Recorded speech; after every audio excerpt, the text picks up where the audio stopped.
there's so many like little cool things that you can add into these types of films too that a lot of people don't catch, right? So like Will Smith. Let's throw it back to our very first episode, I Am Legend. Mm-hmm. In I Am Legend, Will Smith says a literal quote from the movie Shrek. In this film, he ends up calling them Shrek.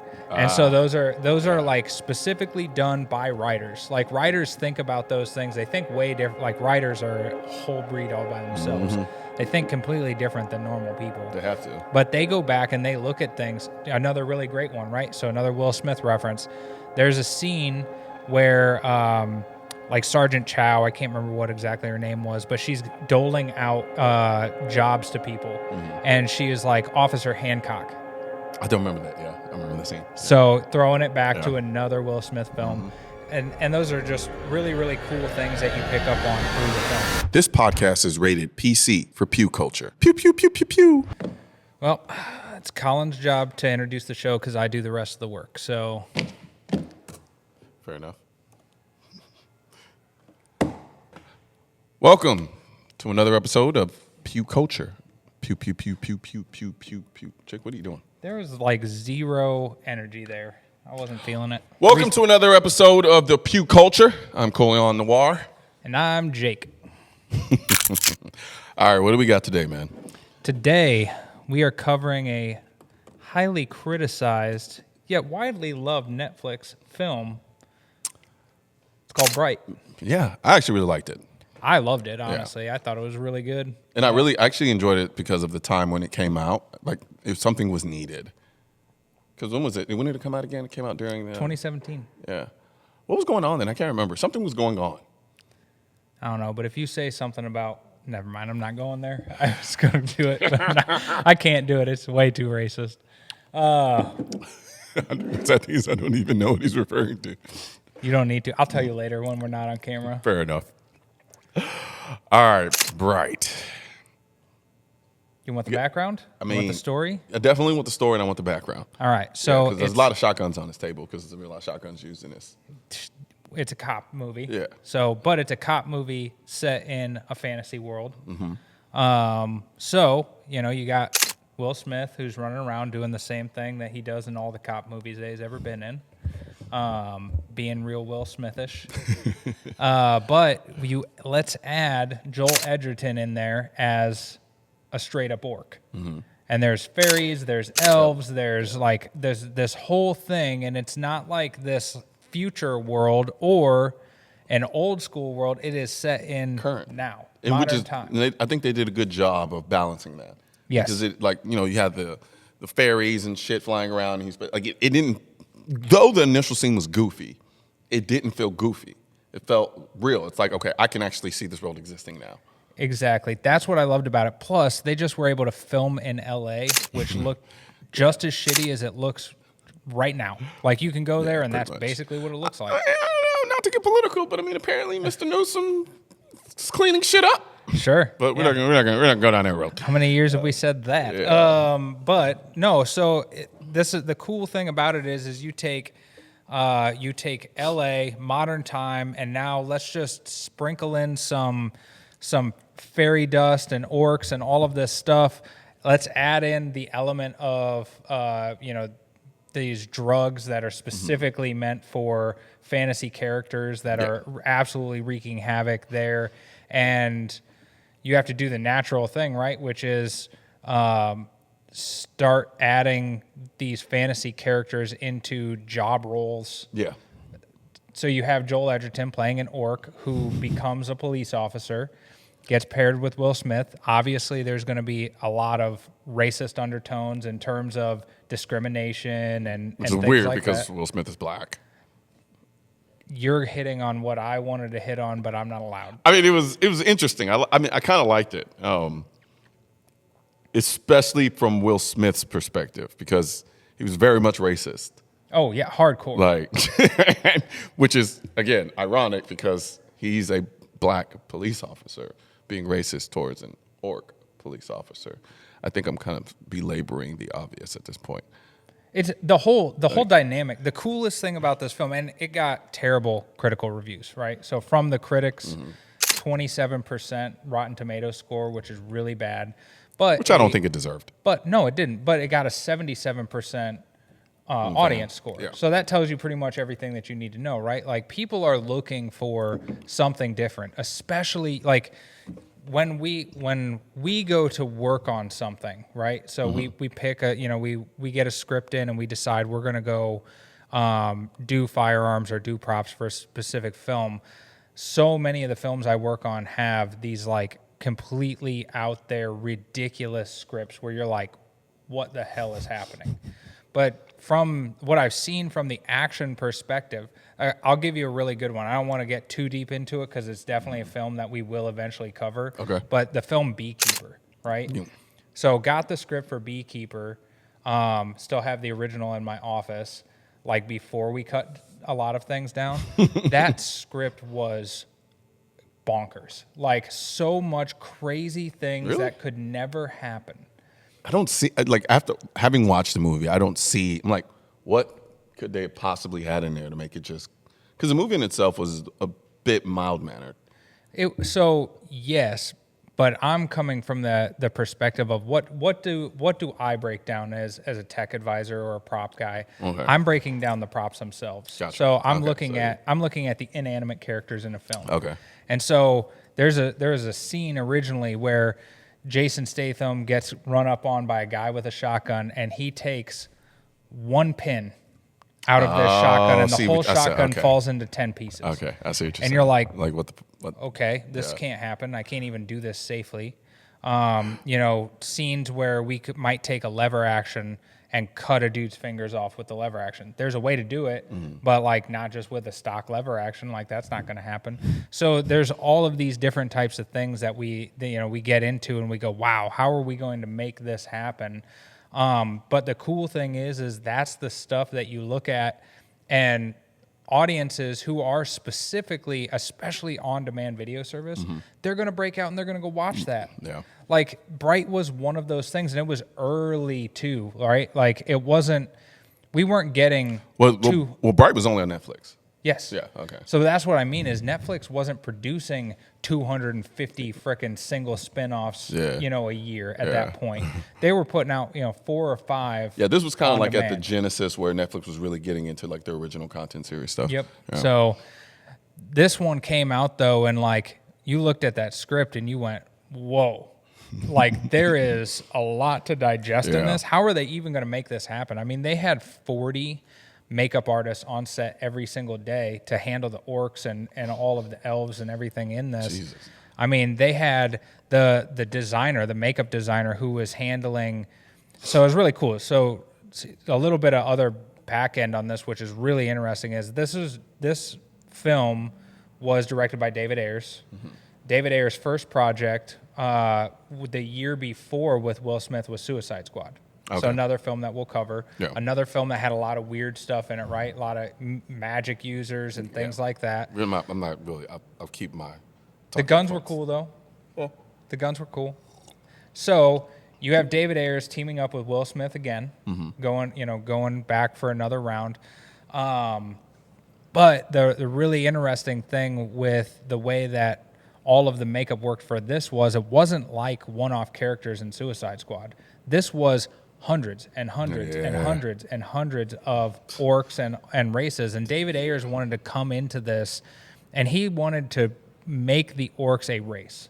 He didn't want them to be just a drop-in random Kind of like thing. an alien. Exactly. Okay. He wanted this to be a race. So all of the orcs, if you notice, like you watch Lord of the Rings or anything that has orcs in it, they're green and like all different types of colors.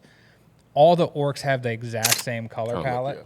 The all of the tattoos and stuff on their hands, they actually were hand designed originally by the makeup team and the makeup artist, but then they created almost like removable tattoos. Okay, because I was going to ask. There's no way in hell they're free-handing every single time. So they started that way, and then they were like, "Holy crap, this is going to cost us a fortune." So they started making. So nobody thought about that. Like that was something they had to figure out. So really interesting thing though, when you start talking about a film like this, is you don't really know until you're there. Like how many. I think I would have known that it would probably cost me a shit ton if I had to have an artist come in freehand tattoos on the orcs every single scene. So you know that, but you're not getting paid to figure that out until your staff is set on a film. So that's like a huge thing with movies. That's one of the reasons why budgets, people are like, how come it costs so much to make this movie? Think about it. No one is working until you're set, right? So you have a contract, you're on set, you've signed on the dotted line. Then as a prop master, so I know mostly from the prop side, I don't do VFX and I don't do makeup. So this is kind of generalized. Okay. But you come in and you look at this from a prop perspective. You sign on the dotted line and you read the initial script and but then you walk on set and they go, yeah, so about the 20 plus guns that we saw in the script, it's actually gonna be like 200 plus now because we're gonna be adding in 18 different scenes and we're gonna add in 40 different bad guys. Is that due to like script rewrites and things like that? Script rewrites are a big one. A lot of times when a makeup, lead makeup, lead prop, lead all of these people, when they get signed on, a lot of times the actors aren't even set yet. So you're coming at this script going, I can do this film. As I understand it now. And the best prop masters in the world, the Gary Tours and the Rockalatis and these guys, like they know, right? They know that when they sign on, this is not going to be the end all be all. We're on Fast and the Furious, what was it? Fast 7, I think it was. Yeah, Fast and the Furious 7, I'm pretty sure. There's a scene where Dom Toretto ends up cutting open a car with a concrete saw. That doesn't exist.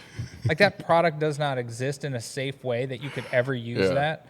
And so Gary Tours, who is the prop master on that film, he's like, all right, well, we got to figure out how to make this thing, and we have to figure out how to make it in 4 hours because that was the writer put it in the same day, and you just have to figure out how to make it. And so this is the same thing when you're talking about like, okay, we now figured out how we're on set, we have the actors here, we know we have to do something for these orcs. We're going to hand paint these tattoos. Okay, this looks good. It's approved by the director, but now how do we replicate it? Okay. And they start making temporary tattoos, basically. That's what I'm saying. I was like, okay, after the first time, you're kind of like, okay, well, we can't keep redoing this the same way freehand. So we're going to have to start replicating. I thought like it went several days where they were drawing it freehand. Oh, I'm sure it did. Okay, well, which goes to my point. Then every change and every add-on that you have is now a budget line, and the tighter the budget is, Netflix isn't like they're Studios. Exactly. It's going to be different types of budgets, but you go out there and you go, okay, like we have to get this approved now. Like we can't keep doing this the same way. But that's a really cool thing about the orcs was it was well thought out in terms of it was going to be its own race. These were not going to be treated like mythical creatures. They were going to end up being treated like lower class society of people, and it came across in the film that way. And I almost wonder if that's one of the reasons why critics hit on it so hard. It was a little uncomfortable at times. Is it racist to say that they gave me like the orcs were Russians? I mean, I don't think it's racist. I think the orcs can be whatever you want them to be. I don't know. They just kind of gave me like that. Something about them just screamed like, well, not like Russian, but Eastern European. Yeah, I could see that. I don't know why. Like if I could quantify it or like speak it, I would, but I can't. It just gave that to me. I could see that. Yeah, I mean, it definitely was one of those things like you think about people from like Turkey or something like that coming over here, and they were kind of treated that way. The elves were like people from like Australia. Well, the elves are definitely. I mean, there's even a saying on one of the buildings in the film, like all races are created equal except for elves. The elves are the elves are like the greatest or something. But there's so many like little cool things that you can add into these types of films too that a lot of people don't catch, right? So like Will Smith. Let's throw it back to our very first episode, I Am Legend. In I Am Legend, Will Smith says a literal quote from the movie Shrek. In this film, he ends up calling them Shrek. And so those are like specifically done by writers. Like writers think about those things. They think way different. Like writers are a whole breed all by themselves. They think completely different than normal people. They have to. But they go back and they look at things. Another really great one, right? So another Will Smith reference. There's a scene where like Sergeant Chow, I can't remember what exactly her name was, but she's doling out jobs to people. And she is like, Officer Hancock, I don't remember that. Yeah, I remember the scene. Yeah. So throwing it back to Yeah. another Will Smith film. And those are just really, really cool things that you pick up on through the film. But now to our favorite character of all, though. Guns. It's a freaking cop movie, dude. There is not much that you can do fun with it. I mean, you can get a little liberal with it. No, you really can't. wanted to. Because guess what? When you do a film like this, even though it is a fantasy world, it's still LAPD. Yeah, but LAPD is not currently running these. They are not currently. Well, actually, they are running a couple of these. Okay, I can see them running that. Yeah, they are still running the 870 like tactical version. I don't actually know how this one came about. Like this one was really interesting. Because I see it and I go, that's a. So this is what you would have seen in you would have seen this in like an 80s, late 80s cop. That's movie. exactly. Yeah. And so I really think what happened with this was they went into a prop house and they like literally just looked at it and was like, pick every shotgun that you ever saw in a buddy cop movie, and then like let's use that those. one. But Gotcha. this is not even a tactical. This is a Remington 870 Wingmaster. This is a hunting shotgun that they end up dropping a folding stock on. It's like Elmer Fudd meets Jurassic Park. Yeah. But this is one of the exact guns from the film, like to a T. And obviously if you watch the companion series, either Coleone's range videos where he gets to go test these props or our videos of putting these together, we will literally show you how you can take a $250 off the shelf Wingmaster made in the 80s and turn it into one of the bright shotguns. And this is the one Will Smith actually carried this in like the I think these were in the strip club scenes. And he had it all folded down. Yeah. So this is really interesting. Something to cover and just talk about is we love using, in the movie industry, we love using pump action shotguns for films. Why? Because you don't have to plug it and you don't have to worry about anything with gas. And the absolute best part, I have been explaining this to people for years, that if you want to make the best inanimate characters, make them have to be manipulated by the actor as much as possible. You think about John Wick and the offsets and the lasers and the lights and all of those things. How many things can we have an actor manipulate during the course of a scene? And a pump action, you think of a semi-automatic shotgun, you pull the trigger, the gas system is going to, obviously we're going to have to plug this. You know how hard it is to get a 12 gauge plug the right way? No, I don't. I was hoping you would tell me. Yeah, that's a lot of gas. Like when you're running a 12 gauge blank, there is no projectile trapping any of the amount of gas coming out. Okay. So you're literally just burning powder and throwing it out the front. Makes a really nice big boom and a really nice big... Which is why anytime they're using shotguns in movies, you usually see that big. Yes. But when you're running a semi-automatic, now you have to catch more of that gas because there's no projectile. So you're plugging...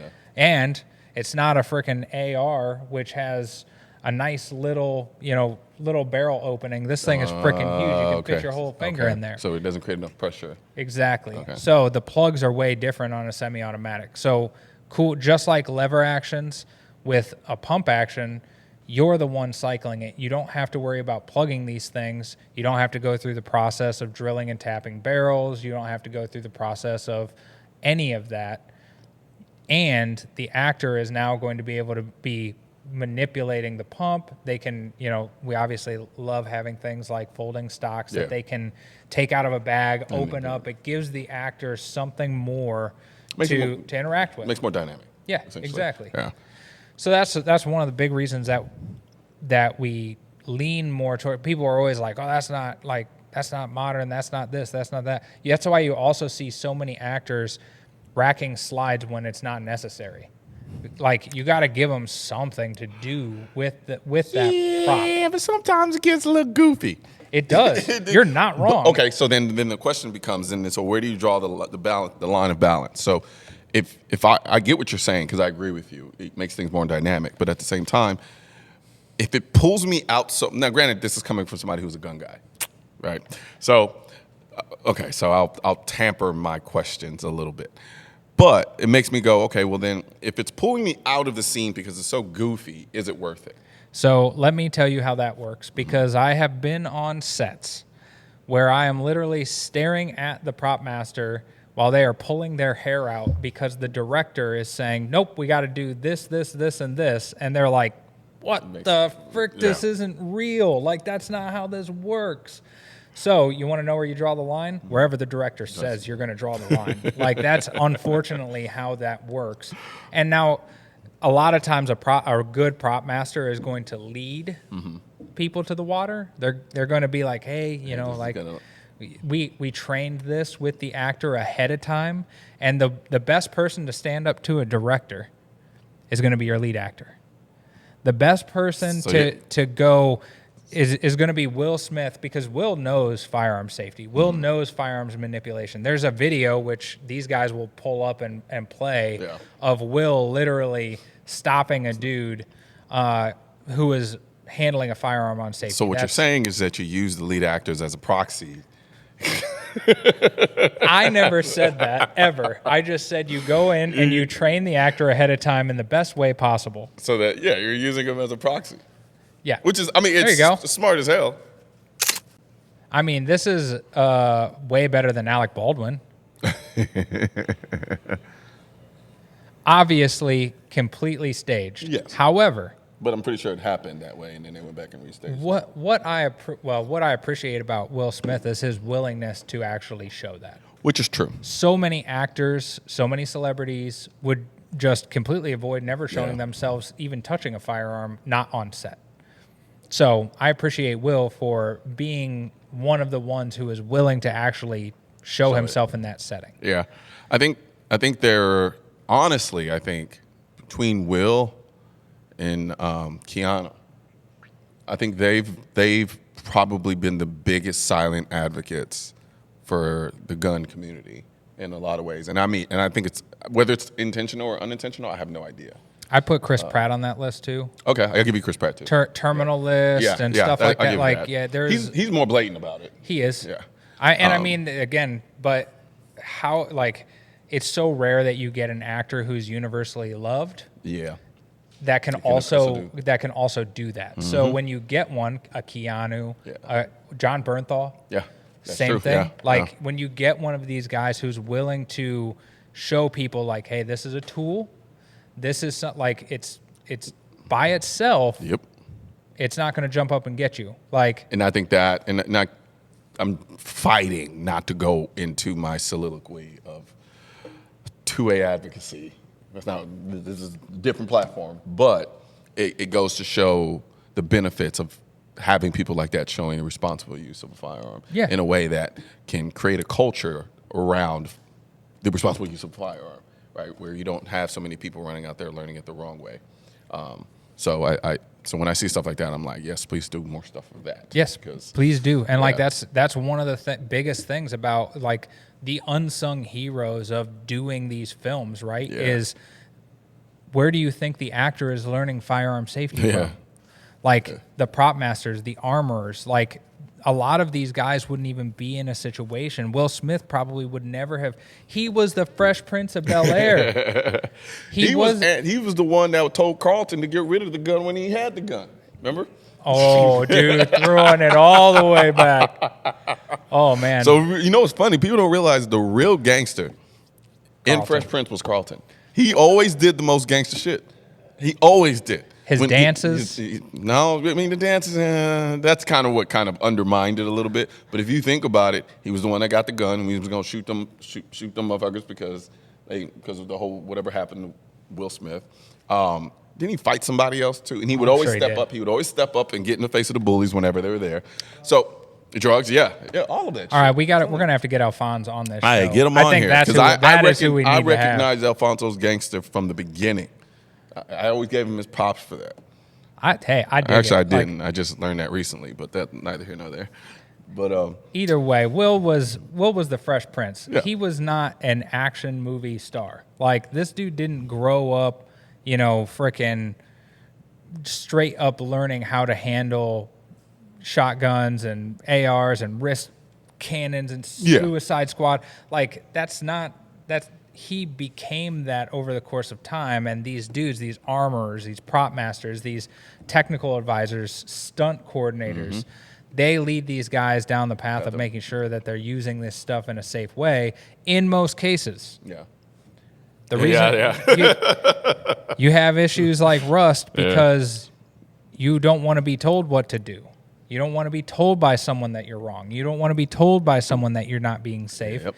And you want to do it your way. And then what comes with that is somebody who's going to put you in a situation where you point a live gun at somebody and pull the trigger. Every time. Yep. But Bright, in itself, honestly, I thought it was a really good movie. I was really disappointed. 2020 came around. They had announced that there was going to be a sequel in 2018. We were going to start making it. 2019 came. It was delayed because of Will's busy schedule. Obviously, we all know what happened with COVID in 2020. We all got shut down for a long time. And then, boom, all of a sudden, we get to, end of 2020, 2021, and they scrapped the whole thing altogether. So unless a miracle happens, we're never going to get to see a follow-up to the film, which I think is a shame. But, I mean, it's cool we got the first one. Yeah. I mean, I would think if I were in Bright, I would be an elf, a black elf.